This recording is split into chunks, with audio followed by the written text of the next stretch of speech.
So today we're going to see how PH has done, how the report card looks, and it'll look something like about what, 20%? Yeah. They've done about 20%. Give your report card in this classroom to 20%. What does it look like? It doesn't look very good, right? So I just wonder whether the Prime Minister could do one simple thing, which doesn't cause any pain to him or to anybody, is to apologize. 509大选至今，希盟已执政接近100天。为了监督政府在第14届大选许下的承诺，大马人民之声制作出百日报告书，从人权角度检验希盟目前的进度。The good side of things, in terms of the 100-day promises, they have technically introduced part of the EPF contribution for housewives. They have suspended the travel ban instilled against PTPTN loan defaulter, which might not sound like much until you realize there's 120,000 people who are blocked from traveling from PTPTN. 报告中列举的其他进展还包括废除国民服务和干训局等，不过当中大部分有关人权的承诺则没有任何进展，而大马人民之声也大力抨击可能出现的保藤 2.0 计划。And Dr. Mahathir, the Prime Minister, says, "Oh no, don't worry, this is a private initiative. A private initiative. I cannot dream of anybody in the private sector who will come up today and says, I want to start Proton 2.0. I don't see any cabinet minister or any member of the CEF, the Council of Advisors, voicing any objections to Proton 2.0.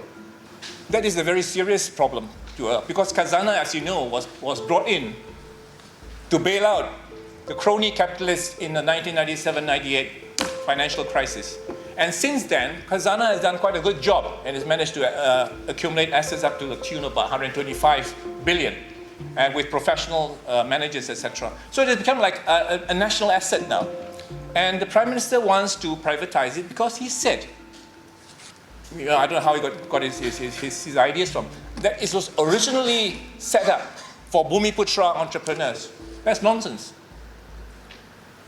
So we're privatizing a national asset for Bumiputra crony capitalists again. So it's back to the old Mahathir's 1.0, not the new Mahathir 2.0. That delaying these reforms is unacceptable. Delaying the local government elections, delaying the recognition of the UEC, delaying detention without trial, which we'll see later on, sedition, etc. But the really important reforms that we want to see in this country that is different from the Barisan Nasional are reforms including wealth redistribution. We haven't seen that yet. 竞选盟代主席沙鲁阿曼同样对希盟目前的表现不甚满意，给出低分。By itemizing the promise, the sub promises in each of these 16, 17, and 18. I would humbly like to say that Pakatan has only achieved less than 10%. I think from what SUARAM has written as well, there are lots of ticks on the no action column.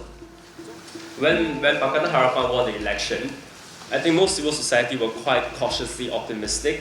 Like, we expect a lot of changes to happen, but we had a really realistic perception that it's not going to happen in the next 6 months or even the next year. It's going to be a long marathon for us. And with that in mind, civil society came up with a joint statement calling for a moratorium on most of the draconian law.